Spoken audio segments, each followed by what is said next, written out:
Hello everyone, I'm back for another update here. I have started a channel on Rumble, and the name of it is Climate Cycling Hiking. So if anyone wants to check me out over there, that's the name of the new channel I created.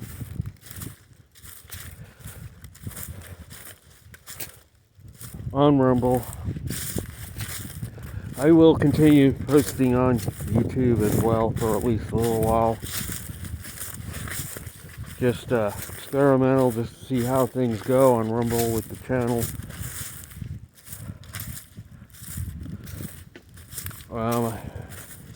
And there goes a deer.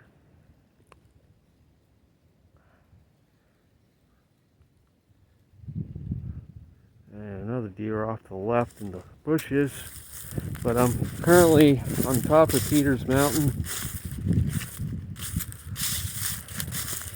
On the Allegheny Trail corridor again. I say corridor because it's not officially the Allegheny Trail, but it's proposed to be in the future.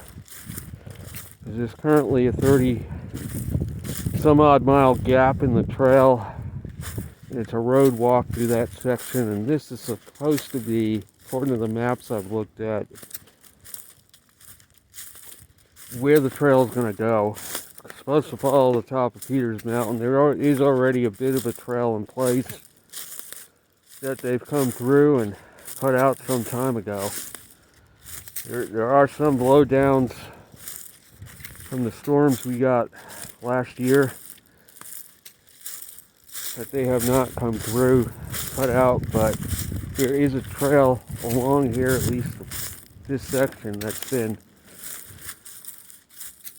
clear out enough to where it can be followed. As you can see right there, they cut out already some time ago, not that long ago. They cut out a section here.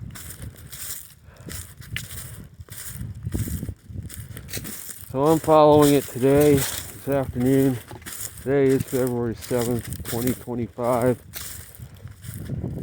And it's a normal day for midwinter here. 40s, breezy, sun's out. Snow is all gone. Even up here now, due to the warm spell we've had recently and the rain.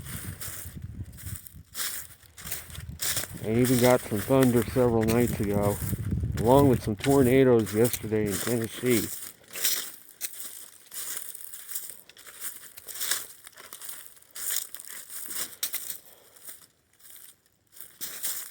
So first thing I'm going to get into is Solar Cycle 25. I touched on in my last video that felt that they were beefing up the sunspot numbers. I mean, I was thinking this morning, where has science gone? Can we trust anything they put out anymore for our data? Or it just seems like they want to disprove the outliers of science, such as Valentino Zarkova was the only one that predicted Solar Cycle 24 being weaker than average. Everybody else predicted it was going to be a record high solar cycle. She was the only one that was in the ballpark on that, predicting a weaker cycle due to long term. But now, because cycle 25 appears to be, I say appears to be, stronger than 24, people are coming out and saying that she's all wrong. She's going to be all wrong about cycle 26. She's all wrong about us going into solar minimum, brand minimum. And again, the flip side is we don't know what the sun's going to do. Nobody has a monopoly on knowledge of what the sun's going to do next. But she was right about cycle 24, the only one that was that nailed that cycle and predicting what was going to happen. She did say that 25 was going to be weaker still, so 25 has not been a weaker cycle than 24. However, it hasn't been that strong of a cycle either. And that gets into what I've been saying about sunspot counts. For example, today I looked at the spaceweather.com this morning, and I saw two regions that they had as active regions that were not active. I could not see a sunspot, visible sunspot, in two of the regions they numbered did not contain a visible sunspot. They should not have been counted.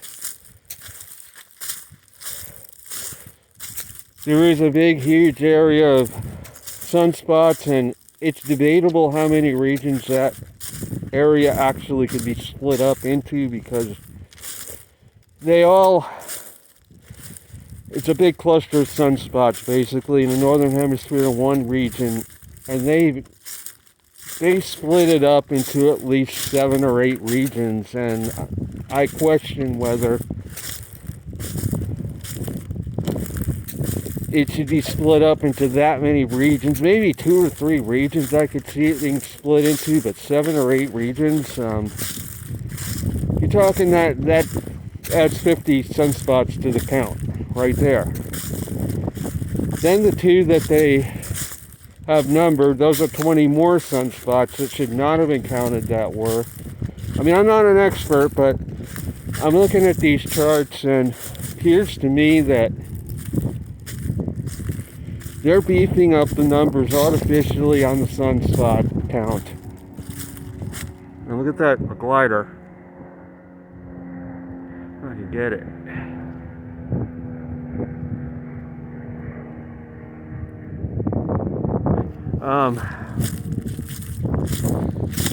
Yeah, artificially beefing up the count to prove outliers like Zarkova, or try to make them appear like these people are outliers, they don't know what they're talking about, they're wrong.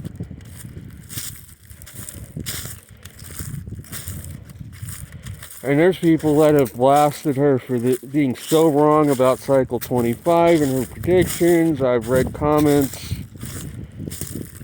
She has not really been that off on it. Like today, I look at the image of the sun. I'm not an expert, but you don't have to be an expert to figure out that there was not 169 sunspots today. Maybe 100 tops. We really only have one big active region in the northern hemisphere. That's it. The rest of the sun is pretty quiet. A couple of other minor regions in the northeastern, and again, it's interesting that most of the activity now has switched to the northern hemisphere, but it's not a whole lot of activity. There's just one big region that's preparing to rotate off the disk in the next 5 or 6 days.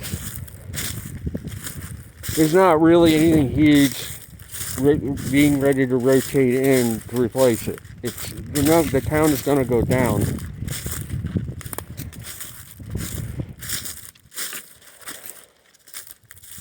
So do I trust even that? Not totally. I don't trust it. I mean, it appears at least they are artificially beefing up sunspot numbers to try to make people believe we're not going into a grand solar minimum.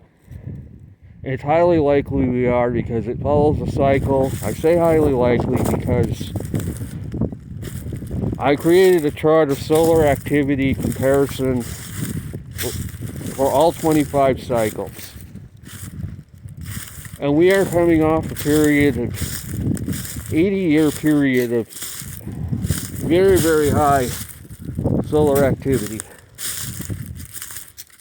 obviously the sun follows 70 to 80 year cycles. That's one of the cycles. In 24, it broke that 80-year period of very high activity. Of course, we had solar cycle 20 in the early 70s that peaked, and that was the only weaker than average cycle in the last 7 before 24 came along. All the other cycles, I looked at my chart, the numbers were amazingly consistent on the other 6 cycles of being high, the numbers being all very similar, of sunspot counts, and how many months the sunspots went over 200. I mean, it was just very, very consistent level of activity that was higher than normal.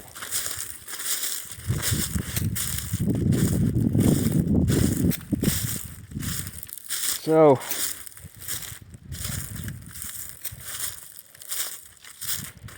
again,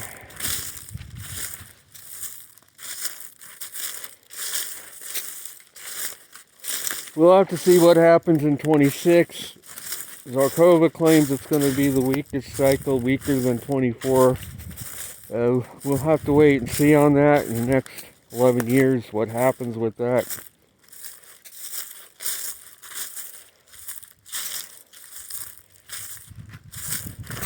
I am in the camp that the sun controls our climate, solar activity has a huge impact, not all, but huge. And there are other factors even beyond the sun, where we are in the galaxy. For example, the tilt of the Earth, the orbit of the Earth, very long-term cycles that govern our climate. And man is minuscule to the forces that are involved in our climate.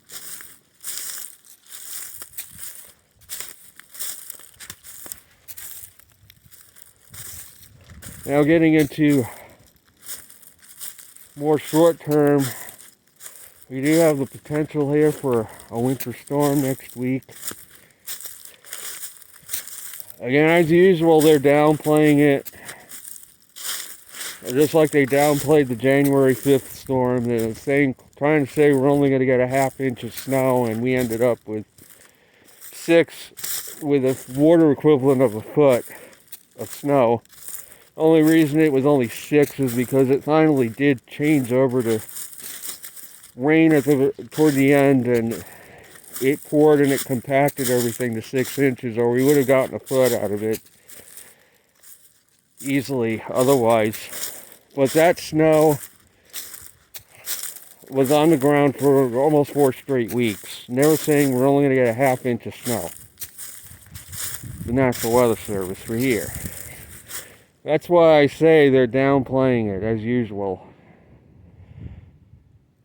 We may get 6 inches or more here again next week. There is lots of cold air poised just to our north. They were saying it was going to get up to 50 today, and it isn't getting up to 50. It's mid-40s right now. Which again is normal for here. It's not warm like they were saying it was going to be a couple of weeks ago. Yeah, we did get up to 65 Fahrenheit yesterday for one day.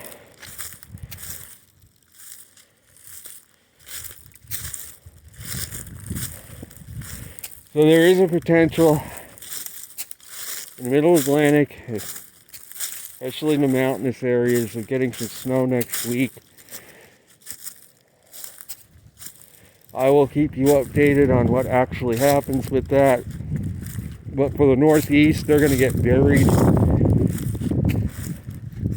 And New York City may get enough snow to put them above average for the first time in snowfall in 3 years. And I had been stressing that the people who try to say it's never going to snow again, we're going to be eating their words.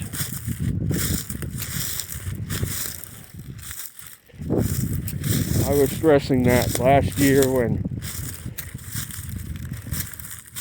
it really could have appeared that way.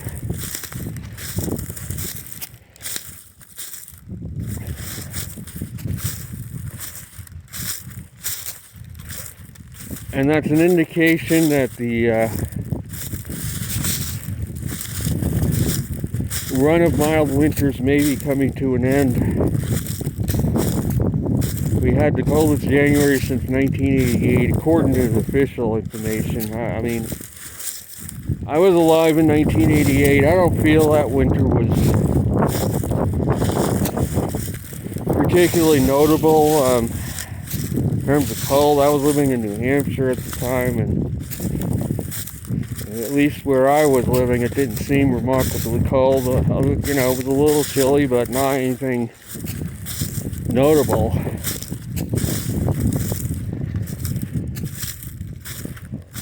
Of course, they were talking about the U.S. as a whole since 1988.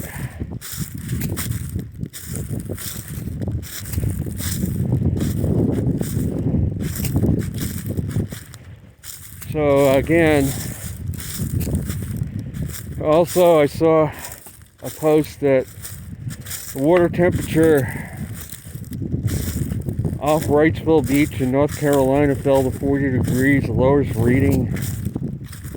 I don't know if it was a record or it had been a long time since the ocean cooled to that temperature.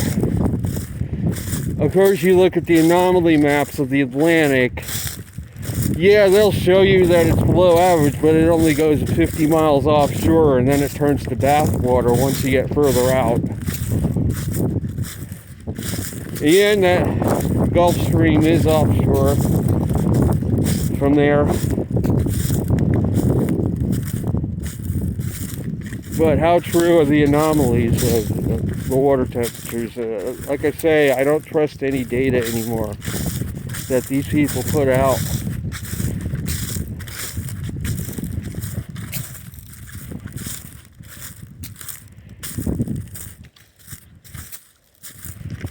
And then I've seen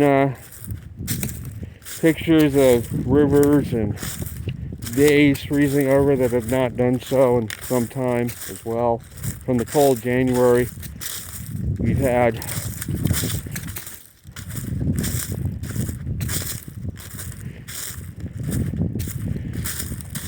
And at the end of this video, I'm going to go into the blizzard of 78 and my memories of it, and the winter of 78, which was a very remarkably cold, snowy winter for the Northeast. And I talked a little bit about earlier in January. What I didn't mention, though, was a storm at the end of January that brought a blizzard to portions of Ohio. Got buried, but being in New York where I was, we got the warm sector of the storm, so we got up to 58 degrees with heavy rain, although it did start as freezing rain. Unexpectedly, they didn't predict that. I remember going to school that morning and school buses were sliding all over the place. Of course, it quickly turned to rain, but they were not expecting it to snow or for it to freeze like that. But that brought heavy rain, and it took away all the snow from the January, or most of the snow from the January 28th or 20th first blizzard we got, which was 15 inches. It all melted. And that set us up for the blizzard of 78. And that storm they were predicting well in advance. That was a no-brainer prediction. The storm, a front stalled in the northern Gulf of Mexico, a low developed and moved up to Hatteras and exploded. Classical track. And that came at the same time as a reinforcing shout of Arctic air was moving in and turned into a monster storm that stalled out off of Montauk Point, Long Island, and buried New England and Long Island and northern New Jersey under feet of snow. And the snow cover remained until well into March because we did not have any warm up after that. It stayed very cold, but we didn't get much in the way of any more storms after that. February was just after that a cold, dry month, similar to what we just had in January that passed. It was a cold, dry month. We didn't really get another storm until the 1st of March, or right around the beginning of March. We got another nor'easter, not as big, but we got about 8 inches of snow, and then I think that was it after that. We didn't really get much more in the way of winter weather after that.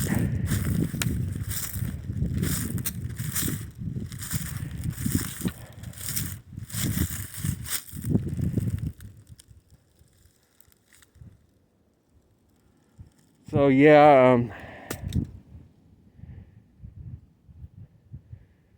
I'll keep you posted because it is going to be a very active pattern. Because again, you got the boundary of warm and cold. And the cold is going to be a lot more prevalent than they were saying it was going to be a couple of weeks ago. But they're still stubbornly holding on to the last end of February warming up again and going to what their original prediction was, which I do not agree with. The Climate Prediction Center was totally wrong and is in the process of being wrong about February as well, because they were not saying it was going to be a cold month, and it is going to be for much of the country except Florida and the extreme southeastern part of the country, and that's due to a La Nina pattern. So that's going to be it for this video. I'll be back soon. I hope you enjoyed coming along on the Allegheny Trail corridor, which hopefully soon they will open up officially as part of the Allegheny Trail, because this is just such a beautiful area to hike through. It's too bad it's probably would be one of the nicest parts of the trail once it opens. And again, the Allegheny Trail is a 300 plus mile trail that runs through West Virginia from the PA line down to the AT, Appalachian Trail, and part of it follows the West Virginia line right through here, where I'm right on the state line. So that's going to be it. I'll be back.